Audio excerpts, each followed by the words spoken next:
How's it going? Good, how's it going? Is this your office? This is the rocket factory, the SpaceX rocket factory in Starbase, Texas. I just want everybody in the world to hear that you said I build bigger things than you do. You do. The data centers are very enormous. It all started in 2016. I announced the world's first AI supercomputer, DGX. The DGX-1, the most advanced computer that anyone has ever built. It was just crickets. Crickets. Except for one person. I was like, and it was you. That sounds like a great idea. So I built another DGX. Great. And this thing is mighty. This is the new DGX Spark. So that's the whole thing? Wow. 5 times the computational power of DGX-1. 40 watts, not 4,000. 40, wow. DGX-1 to DGX Spark. It's so fun hanging out. Thanks for having me. Welcome to Starbase. I can't wait. How are things going? Excellent. How are things going? Is this where you work? This is the rocket factory, I guess. The STAR, Texas rocket facility of space. You mentioned that I build bigger things than you do, and I just want everyone to know it. You do, I guess? The size of the data centers is huge. Everything began in 2016. I unveiled the DGX-1, the most sophisticated computer ever created and the first AI supercomputer in history. Only crickets were present. Except for you, there were no crickets. I think that's a fantastic concept. I thus constructed a second DGX Fantastic. This gadget is powerful too. The new DGX Spark is this one. That's all there is to it. Whoa, 5 times DGX-1's processing power. Not for watts, but 40. Whoa, DGX-1 to DGX Spark. Hanging out is a lot of fun. I appreciate you having me. Greetings. I am eager to witness my first rocket launch. It was simply amazing.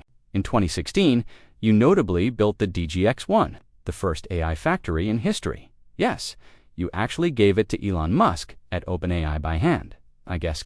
I developed this brand new computer, and it looks like nothing that has ever been seen in the world.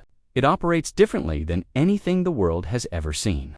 And when I made the announcement at GTC, the crowd was genuinely like this. They had no idea what I was talking about, and it was a joke. As I made this announcement, everyone applauded equally enthusiastically. I basically asked Elon to speak about himself on that GTC I was on.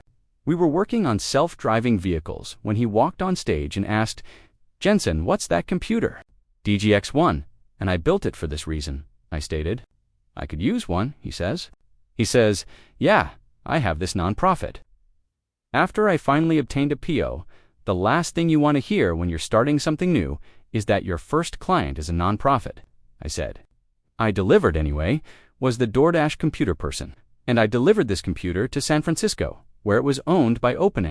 As a revenue-scale nonprofit, it is quite profitable.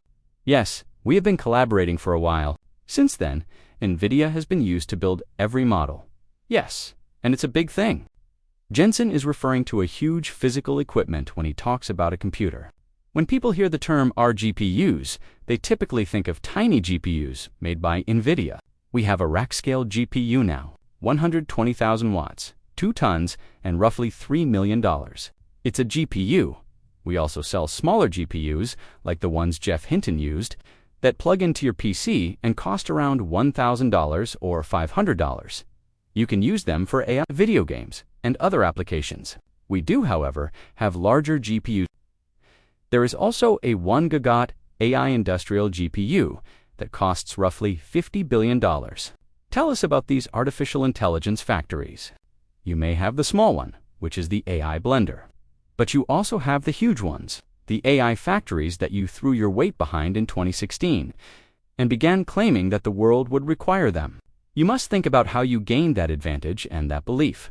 That's right. You must give it some thought. Thus, we constructed DGX-1, the first one, at $300,000 per node.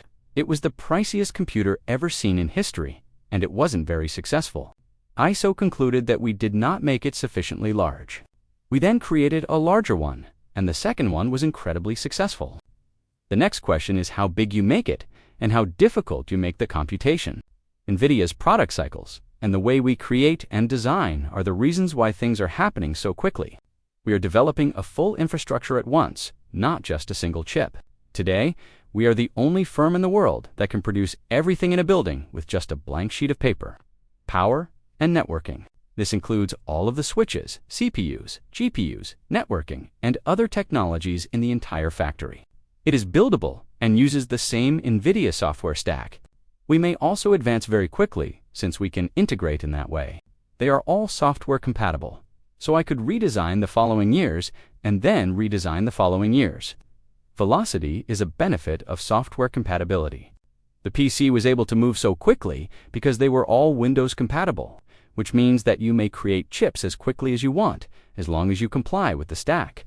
As a result, we are currently constructing AI factories at the fastest feasible pace, pushing the boundaries of physical feasibility. We're breaking through the constraints of Moore's law, which is, as you know, slowing down. Because we're inventing at such an amazing scale and co-designing, which means we're altering algorithms, software, networking, CPUs, and GPUs all at once. As a result, we introduce performance levels roughly 10 times per generation. We provide the market with an amazing level of performance each and every year. We take that action because, on the one hand, we think that there will be a problem so big in the near future that you will require a bigger, faster computer. On the other hand, we lower your cost when we boost performance at the same power. As a result, we are rapidly reducing costs, enabling customers to take on more ambitious projects and increase their profits from the same production. Therefore, the reason for NVIDIA's current popularity is that we offer the best performance and scale. We are the most affordable option. Therefore, you can have big systems if you want them. We perform at such a high level. For instance, if your data center has a capacity of 1 gigawatt, you will not receive more than that. Therefore, your business can make 3 times as much money in that plant if our energy performance per unit of energy utilized, or per watt, is 3 times. I refer to it as a factory for that reason. It's a factory, not a data center. They are profiting from it. These AI manufacturers therefore wish to continue increasing the scale. Their goal is to continue increasing revenue. Their goal is to continue increasing the throughput. Thus, that explains why we are innovating so quickly. It's challenging to stay up with us. Furthermore, it also explains our success. We feel quite at ease in our current location. 15 years ago, we established an overall moderate to low risk appetite. That has been our guiding principle ever since. Simply said, our outcomes have been consistently excellent. This quarter, there were 22 basis point charge-offs. Delinquency and non-performers decreased. We're in a strong position. And as we move forward, we are fairly confident in our portfolio and its performance due to the controls we have in place, the diversification, and the way we manage the portfolios. And when you consider some of your rivals, or these more general issues that have apparently gained attention in the past 48 hours, I'm interested in your thoughts on these, and if you believe there is anything structural at play, or whether this is a short-term issue. Since I've been a student here for 16 years, I can say that I think the majority of my classmates at these institutions, the banks, the regional banks that are widely diversified, and as of right now, practically all of them are incredibly well. Additionally, you've heard a few CEOs refer to these as one-offs. They are not, in my opinion, systematic. Overall, I believe the banks have done a great job of diversifying and managing risk since the great financial recession. Therefore, I believe that a great deal of the risk that was previously present in the system has been eliminated, and that the banks will eventually perform rather well. There will occasionally be one-offs, of course. Yes. All right. Well, in general, that's good and comforting. Credit appears to be good. How does the customer appear? What does a small business look like? What does lending look like? Yes, we are therefore hopeful about the increase of our credit portfolio. We anticipate continuing the very strong loan growth of more than 8% for the remainder of the year.